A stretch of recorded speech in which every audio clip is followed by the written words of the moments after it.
सफलता की कुंजी, the 7 habits of highly effective people, एक शानदार ऑफिस, प्यार भरा परिवार और खुद को सफल मानने का गहरा एहसास हम सभी के सपने होते हैं। लेकिन कभी कभी सबसे अच्छा करने वाले भी महसूस करते हैं कि उनके लक्ष्य उनकी पहुंच से बाहर है।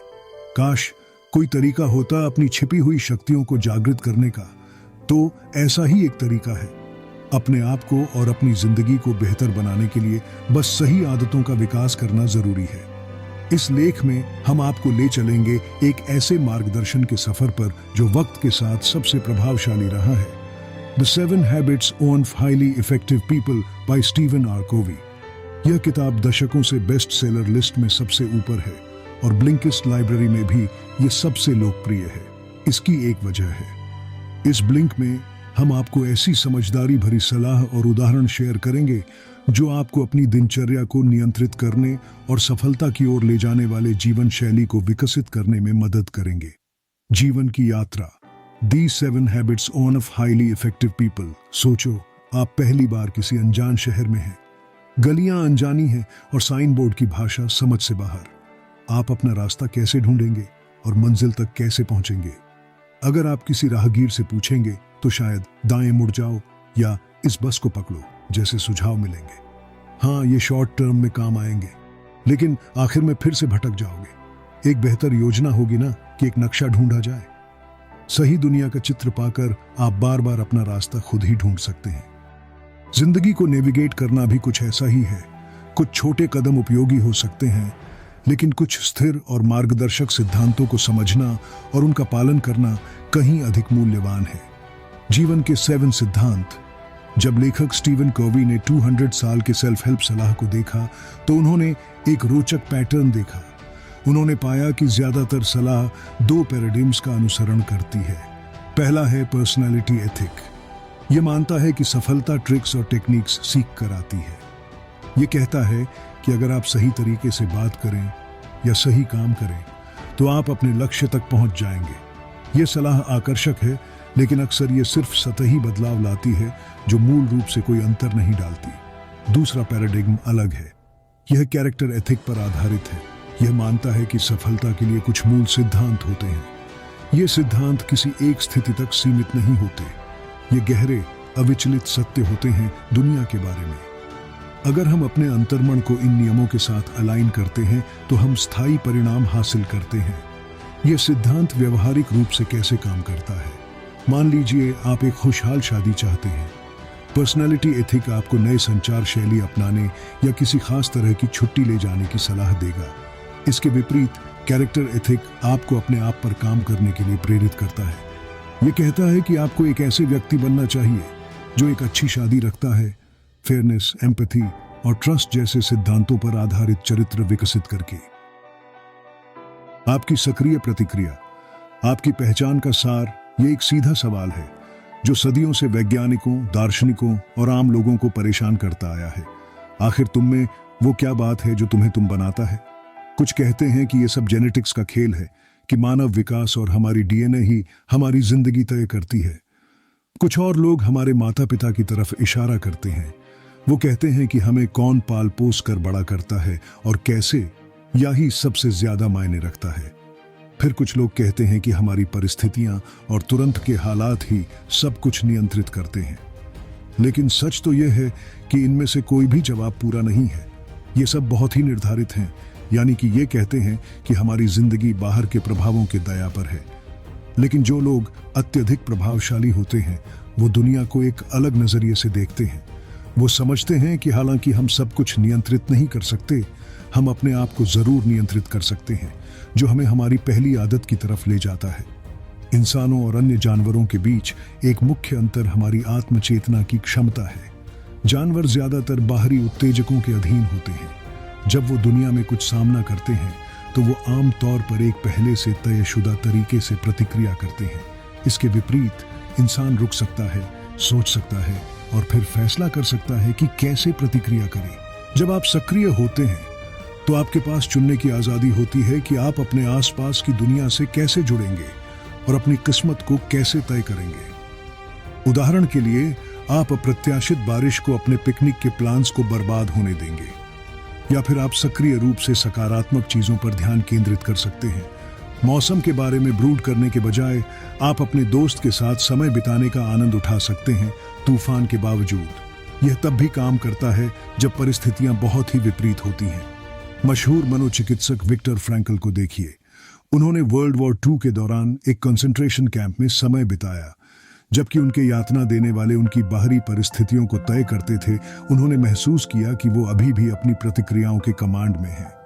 आशा खोने के बजाय उन्होंने हर दिन एक बेहतर भविष्य का कल्पना की, जिसमें वो छात्रों को सिखा सकते थे कि कैसे उन्होंने उस भयानक समय को झेला। ये सक्रिय प्रतिक्रिया ने उन्हें ताकत दी और उनके बाद के करियर को एजुकेटर के रूप में प्रज्वलित किया। अभ्यास से आप भी अपने आप को किसी भी कठिनाई के प्रति सक्रिय रूप से प्रतिक्रिया देने की शक्ति विकसित कर सकते हैं। जब आप काम पर या अपनी व्यक्तिगत जिंदगी में किसी बाधा का सामना करते हैं, तो अपने कदम पर विचार करने के लिए एक्स्ट्रा ध्यान दें। अपने पहले के इंस्टिंक्ट्स के आगे तुरंत हारना मत। इसके बजाय पीछे हटकर समस्या के मूल कारणों पर विचार करें और फिर अपनी ऊर्जा को उस पर केंद्रित करें जो आप वास्तव में सकारात्मक रूप से प्रभावित कर सकते हैं। अपनी मंजिल तय करें। जीवन का दूसरा सिद्धांत सोचो 3 साल बाद का समय है, और अफसोस की बात है कि आप नहीं रहे।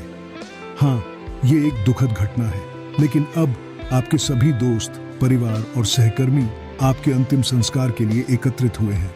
हर कोई बारी बारी से पोडियम पर आता है और आपके बारे में कुछ शब्दों का उद्धरण देता है। आप चाहते हैं कि वो आपके बारे में क्या कहें। यह सोचना कठिन है, लेकिन यह भी शिक्षा प्रदान करता है। अचानक रोजमर्रा की जिंदगी के महत्वहीन विस्तार पिघल जाते हैं और आपके असली लक्ष्य स्पष्ट हो जाते हैं। अब आप अपने रिश्तों, उपलब्धियों और आपके पीछे छोड़े जाने वाले संसार के बारे में सोच रहे हैं। जैसे कि यह गंभीर प्रयोग दिखाता है, आपके अंतिम परिणाम पर विचार करना आपकी जिंदगी को व्यवस्थित करने का एक जरूरी पहलू है। इसलिए अत्यधिक प्रभावशाली लोग हर काम को सोच समझकर शुरू करते हैं, जो हमें हमारे दूसरे आदत की तरफ ले जाता है। हर काम को एक वांछित परिणाम के साथ शुरू कीजिए।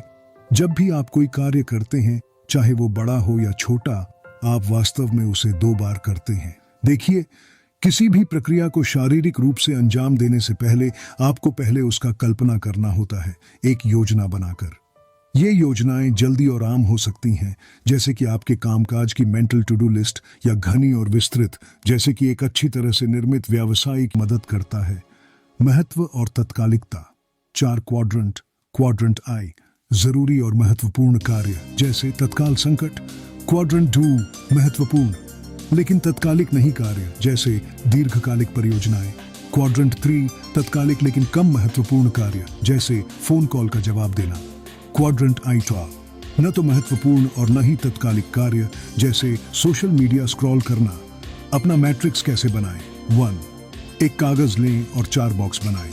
2, प्रत्येक कार्य को उसकी तत्कालिकता और महत्व के आधार पर उपयुक्त क्वाड्रेंट में लिखें। अपने कार्यों को प्राथमिकता कैसे दें? 1, क्वाड्रेंट आई, इन कार्यों को तुरंत पूरा करें।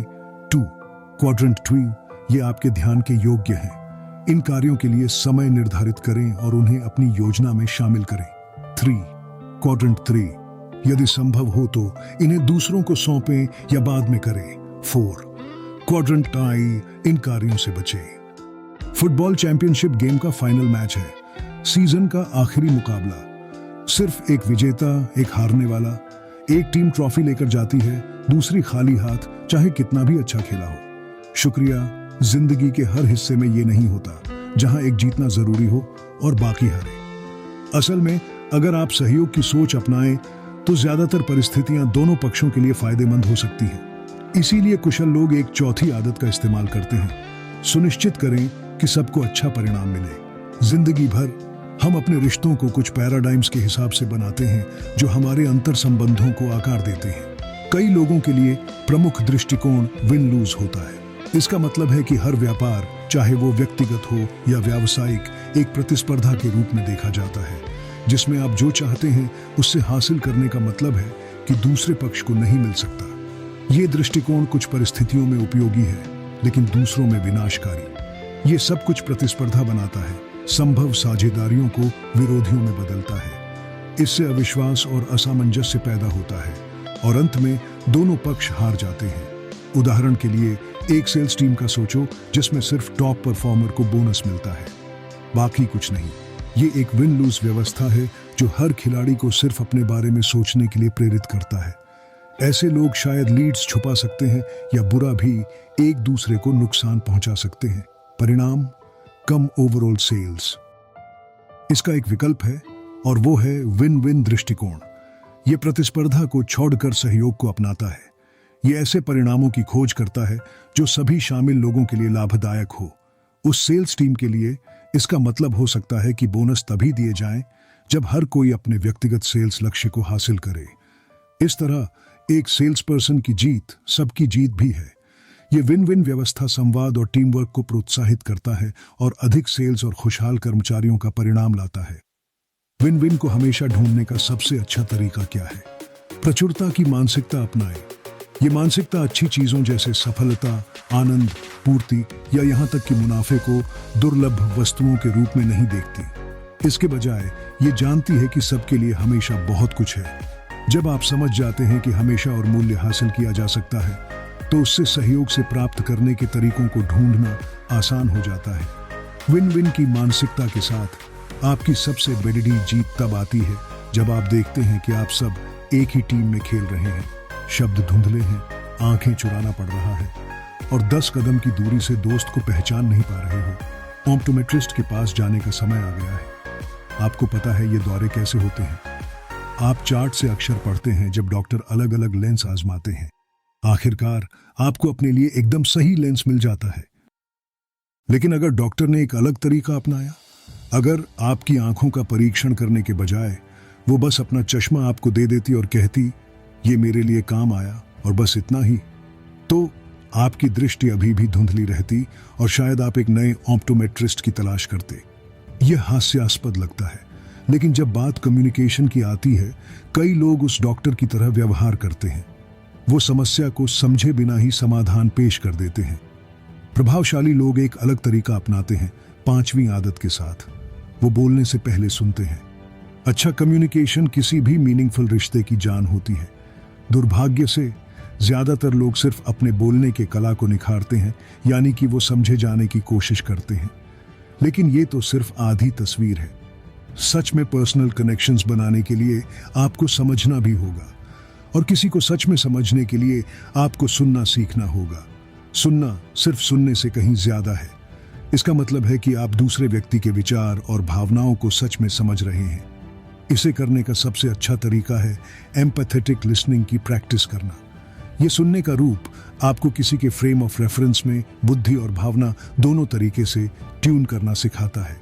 इसका मतलब है कि आप उस व्यक्ति के शब्दों को सुन रहे हैं, लेकिन साथ ही उनके पीछे के गहरे भाव भी समझ रहे हैं।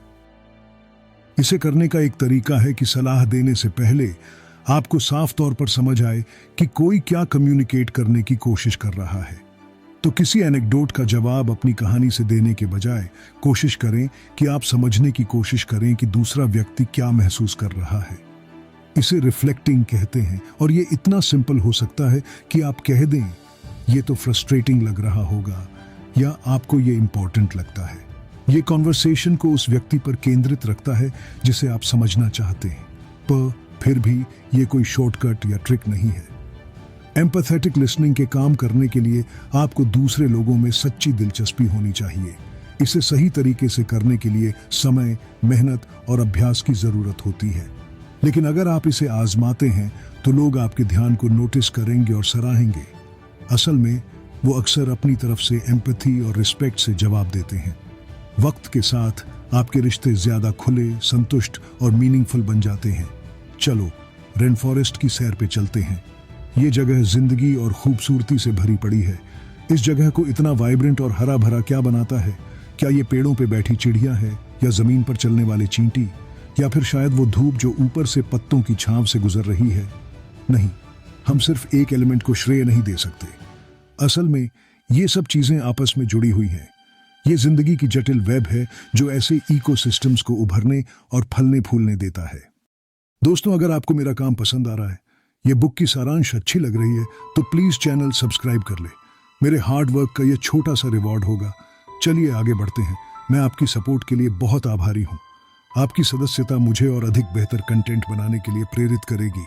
आगे बढ़ते हुए हम इस किताब के कुछ अन्य महत्वपूर्ण पहलुओं पर भी ध्यान देंगे।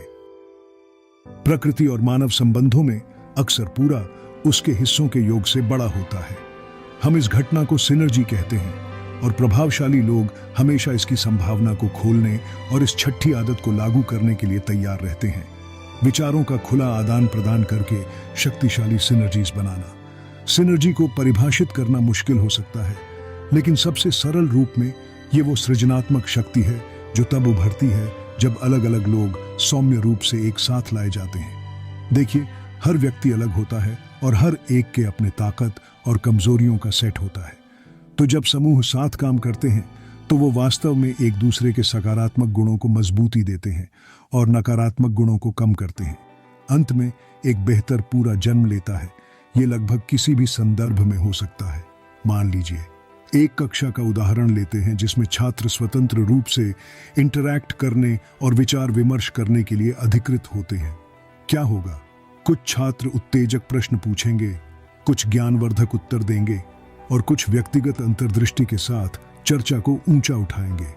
अंत में आप पाठ योजना से भटक सकते हैं, लेकिन सभी अधिक सीखेंगे।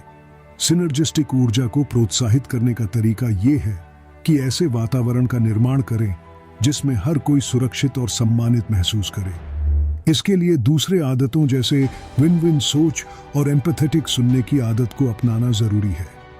जब ये आदतें अमल में लाई जाती हैं, लोग अधिक संभावना से विचार साझा करेंगे, एक दूसरे के योगदान पर निर्माण करेंगे और दूसरों द्वारा लाई गई अलग कुशलताओं को महत्व देंगे।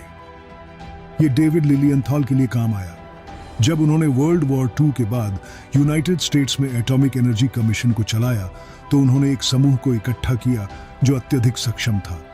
फिर भी हर विशेषज्ञ के अपने मजबूत विचार थे जो कभी कभी दूसरों से टकराते थे।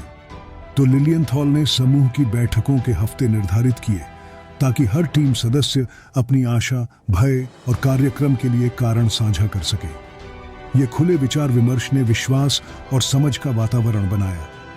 अंत में कमीशन ने अत्यंत रचनात्मक और उत्पादक संस्कृति विकसित की, जैसे कि एक समृद्ध इकोलॉजी जिसमें आपस में जुड़ी हुई प्रजातियां हैं। सबसे उत्पादक समूह वो होते हैं जहां सदस्य एक दूसरे को जोड़ते हैं और पोषण करते हैं, जहां आप सिनर्जी को खिलने देते हैं। सोचो कि आप एक मेहनती लकड़हारा हैं। हर दिन आप जंगल में पेड़ काटने जाते हैं। शुरू के कुछ पेड़ आसानी से गिर जाते हैं, पर समय के साथ आपको एक परेशानी की पैटर्न नजर आती है। हर एक पेड़ को गिराने में ज्यादा वार लगने लगते हैं। हफ्ते के अंत तक एक ही तना गिराने में पूरा दोपहर लग जाता है। गड़बड़ क्या हुई? ये एक सादा सी भूल है। काम में व्यस्त होने के चक्कर में आपने अपने औजार की देखभाल करना भूल गए। आपका विश्वसनीय कुल्हाड़ी जो पहले तेज और चमकदार थी, अब कुंद और बेकार हो चुकी है। इस कहानी से यह शिक्षा मिलती है कि सबसे अधिक मेहनती और समर्पित कामगार भी अंत में थक कर चूर हो जाएंगे अगर वो आराम नहीं करते। इसलिए प्रभावशाली लोगों की सातवीं और अंतिम आदत सिर्फ आराम और नवीनीकरण के बारे में है। अपने आप को समय देकर देखभाल कीजिए। अपने महत्वाकांक्षाओं को हासिल करने की कोशिश में बाहर की क्रियाओं में इतना उलझा जाना आसान है कि आप अपने स्वास्थ्य की उपेक्षा कर देते हैं। ये एक खतरनाक चूक है, क्योंकि बिना एक अच्छी तरह से मेंटेन किए गए शरीर, मन और आत्मा के आपके बाकी प्रभावशाली आदतें भी प्रभावित होने लगेंगी। इसलिए ये जरूरी है कि आप समय और ऊर्जा को लगातार अपने आप को नवीनीकृत करने में लगाएं 4 अलग डायमेंशंस में। पहला है शारीरिक डायमेंशन। इसका मतलब है अपने शरीर की देखभाल करना नियमित व्यायाम, उचित पोषण और पर्याप्त नींद के साथ। ये स्वास्थ्य आदतें आपको लंबी अवधि तक काम करने की शक्ति देंगी। दूसरा डिमेंशन है आध्यात्मिक। इस डिमेंशन को नवीनीकृत करना मतलब है अपने आप से, अपने मूल्यों से और आपके आसपास के संसार की सुंदरता से जुड़ना। हर दिन कुछ पल शांत चिंतन, प्रार्थना या जागरूक ध्यान के लिए निकालिए। आप पाएंगे कि ऐसी प्रथा आपको केंद्रित और विपत्ति का सामना करने के लिए तैयार रखती है। तीसरा डायमेंशन है मानसिक। आपके शरीर की तरह आपके दिमाग को भी नियमित वर्कआउट की जरूरत होती है। कुछ नया सीखकर हमेशा तेज बने रहिए। नई कुशलताओं का अभ्यास कीजिए, नई किताबें पढ़िए या कोई विदेशी भाषा सीखने की कोशिश कीजिए। ये शौक आपकी जिंदगी को समृद्ध करते हैं और आपको आपके आसपास के संसार से जोड़ा रखते हैं। चौथा और अंतिम डिमेंशन है आपकी सामाजिक और भावनात्मक जिंदगी। कुशलता की तलाश में आपको अपने सामाजिक जीवन की बलि नहीं चढ़ानी पड़ती। असल में ये जरूरी है कि आप अपने व्यक्तिगत और व्यावसायिक रिश्तों को पोषित करें। अपने प्रियजनों से नियमित रूप से संपर्क कीजिए, सहयोगियों से बात कीजिए और अपने बच्चों के साथ खेलिए। अगर आप इन डायमेंशंस को नवीनीकृत करने का संकल्प लेते हैं तो आप लगातार इनाम पाते रहेंगे। इस आदत को मजबूती से स्थापित करके आप हमेशा एक प्रभावशाली व्यक्ति के रूप में कार्य करने के लिए तैयार रहेंगे। खुद को बेहतर बनाने का मतलब सिर्फ शॉर्टकट्स और ट्रिक्स याद करना नहीं है जो कुछ खास परिस्थितियों में ही काम आते हैं। असल में अपनी जिंदगी को सुधारने और ज्यादा प्रभावशाली बनने का सबसे मायने रखता तरीका है मजबूत आदतों का विकास करना जो गाइडिंग प्रिंसिपल्स पर आधारित है। एक प्रभावशाली व्यक्ति के रूप में आपको दुनिया के प्रति अपने रिस्पॉन्स को सक्रिय रूप से नियंत्रित करना चाहिए। आप जो भी घटित होता है उसके प्रति आप कैसे प्रतिक्रिया देते हैं, यह आपके जीवन की दिशा और गुणवत्ता को निर्धारित करता है। अपनी भावनाओं को नियंत्रित करना, चुनौतियों का सामना करने के लिए रणनीति बनाना और सकारात्मक दृष्टिकोण बनाए रखना सीखें। हर काम को एक वांछित परिणाम के साथ शुरू करना चाहिए।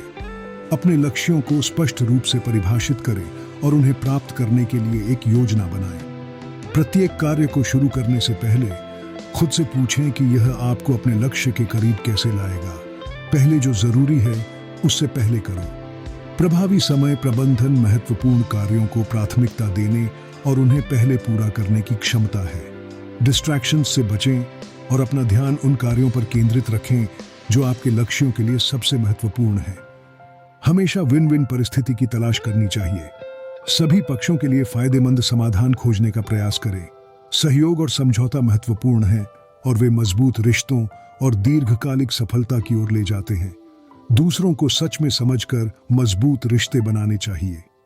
सक्रिय रूप से सुने, सहानुभूति दिखाएं और दूसरों के दृष्टिकोण को समझने का प्रयास करें। प्रभावी संचार और सम्मानजनक संबंध मजबूत बंधन बनाने की कुंजी हैं। विचारों का खुला आदान प्रदान करके शक्तिशाली सिनर्जी बनाने चाहिए। विभिन्न दृष्टिकोणों का स्वागत करें और दूसरों के विचारों से सीखने के लिए तैयार रहें।